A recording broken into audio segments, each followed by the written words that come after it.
సూర్యోదయం. సూర్యుడు తన బంగారు కిరణాలను అడవిపై విరజిమ్ముతున్నాడు. పక్షులు కిలకిల రావాలతో అడవి మేల్కొంది. పెద్ద పెద్ద చెట్లు, చిన్న చిన్న వాగులు, రంగురంగుల పూలతో ఆ అడవి ఎంతో అందంగా కనిపిస్తుంది.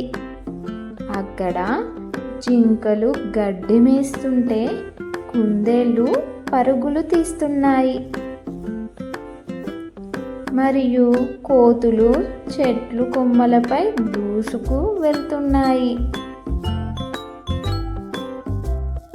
ఆ అడవిలో 2 పక్షులు ఉండేవి.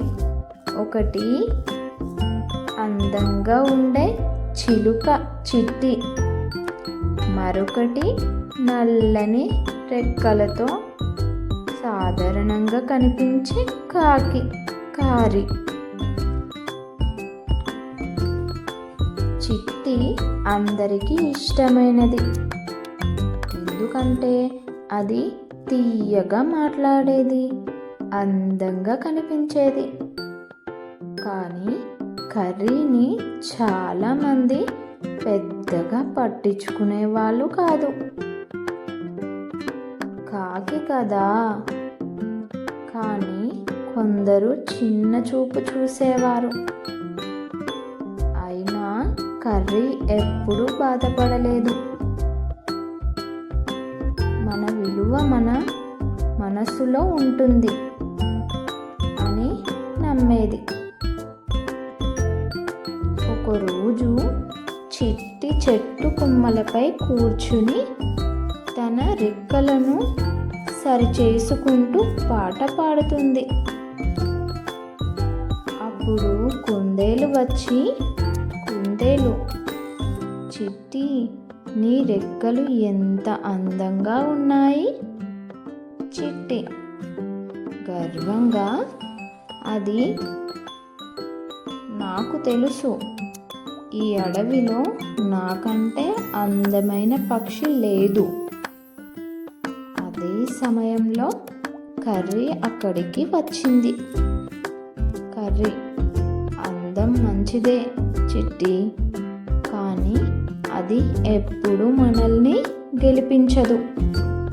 చిట్టి, అయితే ఏమి గెలుస్తుంది?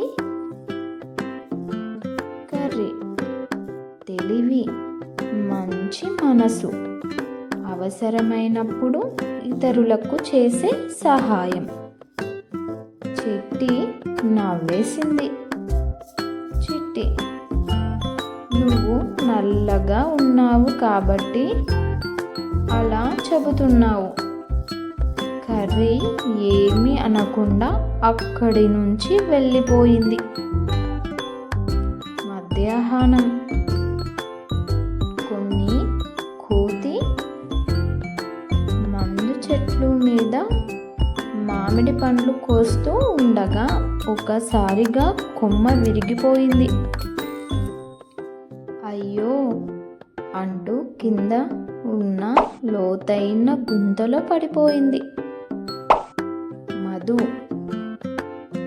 రక్షించండి, ఎవరైనా నన్ను బయటకు తీయండి. అందరూ అక్కడికి పరిగెత్తుకు వచ్చారు. చిట్టి కూడా వచ్చింది. అది గుంతలోకి చూసి భయపడేసింది. చిట్టి, నేను చిన్నదాని, నేను ఏమి చెయ్యలేను అని వెనక్కి ఎగిరిపోయింది. అప్పుడు కర్రీ అక్కడికి వచ్చింది. చుట్టూ చూసి ఒక ఆలోచన చేసింది. పొడవాటి తీగలు తీసుకురా కుందేలు, బలమైన కొమ్మలు తీసుకురా జింక, అందరినీ పిలువు. అందరూ కలిసి కర్రీ చెప్పినట్లే చేశారు. కొద్దిసేపటికి తీగలతో ఒక బలమైన తాడు తయారైంది. గుంతలోకి వదిలారు. మధు బలంగా పట్టుకొని నెమ్మదిగా పైకి ఎక్కాడు. అందరూ చప్పట్లు కొట్టారు. మధు, కర్రీ, నవ్వు, నా ప్రాణం కాపాడావు.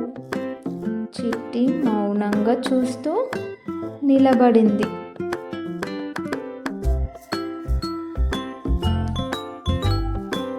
ఇది ఒక ఫస్ట్ భాగం అండి. ఇంకా కథ వినాలంటే మన పేజ్ని సబ్స్క్రైబ్ చేసుకోండి, ఫాలో చేయండి, బెల్ ఐకాన్ని క్లిక్ చేయండి. మిగతా భాగం మళ్ళీ రివీల్ చేస్తాను.